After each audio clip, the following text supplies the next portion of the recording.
ঠান্ডা মাথায় আজকে রাতের বেলা চিন্তা করবা যে আল্লাহ পাক তোমাকে কি জন্য দুনিয়ায় পাঠিয়েছেন। একটু চিন্তা করবা, 1 মিনিট একটু চিন্তা করবা যে তুমি পৃথিবীতে নাই, তুমি পৃথিবীতে নাই, তুমি মারা গেছো। চিন্তা করবা তুমি মারা গেছো।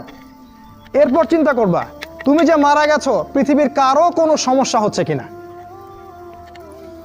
তুমি যে মারা গেছো পৃথিবী কি থেমে আছে? তোমার পরিবার থেমে থাকবে?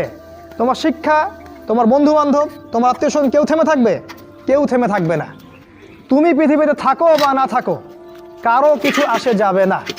আল্লাহ পাক তোমাকে যে পৃথিবীতে রেখেছেন একটা সুযোগ খালি দিয়েছেন, যাতে তুমি আল্লাহর দ্বীনের জন্য কিছু করতে পারো। এটাই আল্লাহ তোমার কাছে চান, আর কিচ্ছু চান না। আর কিচ্ছু আল্লাহ তোমার কাছে চান না।